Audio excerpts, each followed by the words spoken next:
Hi there, it's Polly here, wee, with cherry wine.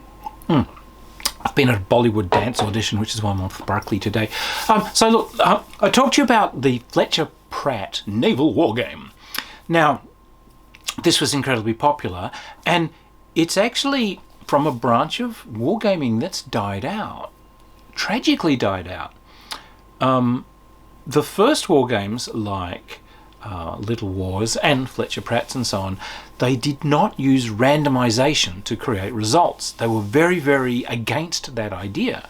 For some reason, it was like seen as turning it into like a mere flippity-gibbet game. And those kind of things have died out, and you know, in many ways rightly so, because the kind of the skill of the individual in many ways shouldn't be that deeply a part of a game reflecting military stuff, because we're really reflecting the skills of, you know, those people that we're simulating on the ground, those ship crews, those soldiers, whatever. So okay, I get it. However, these kind of personal skill games are fun, and there's a very brilliant one which was really the last flowering of all of this, and it's in that direct Fletcher Pratt kind of evolutionary line. And these were done by our old friend Lou Zocci. Now, Lou, who founded ChessX Dice and so on, is one of the greats of role-playing games. A wonderful guy. He helped me publish Albedo back in the day.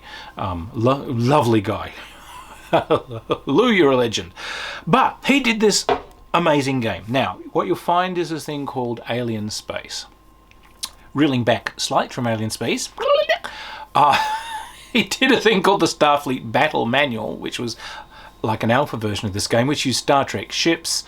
Some other people had the Starship license, and there was a bit of grouch, so he basically ceased publishing it in that format. It became Alien Space, where the Star Trek-ness of the ships cosmetically disappeared. It's still Star Trek. But how this game works, it's brilliant. It's a floor game. You'll need lots of floor space. And the ships are represented by a 4-inch cardboard square which has a silhouette of the ship in them, but they are surrounded by a 360-degree marked arc. It's a protractor, pinhole in the middle, and a length of fishing line about 6 feet long, you know, knotted at the bottom, comes out of that. So what happens is you maneuver your ships along the floor at, you know, speeds governed by the ship.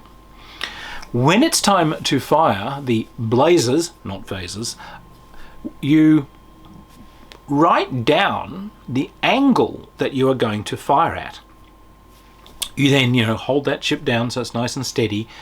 Someone else stretches that fishing line out to, as you look down it till it crosses the angle that you've set the fire to. If that line crosses through a ship, it's hit. Now, the ships are shaded which section the line passes through. That is the section of the ship that you've hit. It could hit the engineering department. It could hit the mid sections are usually life support and sensors, and you know, the 4 sections tend to be weapons and so on. So, you know, hit location is by exactly where you hit the thing.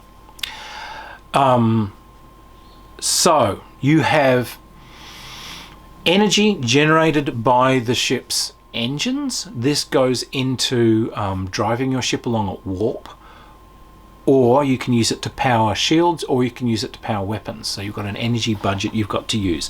When you fire that lasery weapon, the blazer, depending on the number of generators you've got for it, it can do like up to 6 damage. People have got shields that take, you know, up to 6. But as you take damage, you'll lose shield generators, so you can't put as much power into them. You'll lose weapon generators. Now, what he's got is a whole array of different alien species and so on. They've each got their particular ships, and each of these ships has a different design. It's got stronger or weaker elements to it, and they've all got a special weapon of some kind. So some of them have got like more than one of these blazers. Others have got homing missiles that can fire. There's like a very Federation one which has sort of photon torpedoes, which it can start firing out. They're shorter ranged, but you can sort of fire one and see what whether you've made a proper guess as to the angle, and if you haven't, you can start correcting the angle across and these sorts of things. There's also one that's clearly based on the original Romulan warbird, so it's got a cloaking device and it releases this kind of magma thing which moves slowly but gets bigger and bigger, and if you hit it in its early phases, you're destroyed. If you hit it when it gets bigger and floofier, then you're just damaged. And this ship meanwhile turns invisible, and there's a little way they lay down a grid on the ground once it starts moving, and it just puts down what grid it's in until it exits the grid, and now it's harder to shoot. So it's a clever game. You do actually get your eye in for picking the angles pretty good, but the guessing's fun.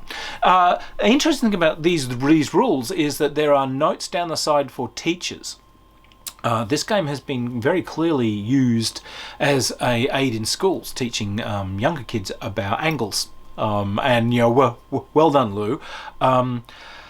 So look. Also in these rules, there is a whole campaign system that's been done. Building ships, maintaining, repairing ships, traveling strategically, laying out your strategic points and maps and so on. So there's a whole campaign system just in this one little volume. Now it's hard to find. Lou occasionally republishes it, and there are some versions ricocheting around. I will put a link to where it is preserved as a PDF, but Lou's kind of essentially doesn't publish it anymore, so it's out of print. So since it is out of print, it doesn't really matter if we pick up PDFs of it. But I think this, again, it's a great game. It's pretty much the final evolution of personal skill on the tabletop. As a game's style. I'm not seeing a lot of those being done anymore. But great game to play at conventions. Great game for kids. I can see why he would have these teachers' notes in it. It is. It's a great game for kids. Simple, fast, fun, great to watch from a distance.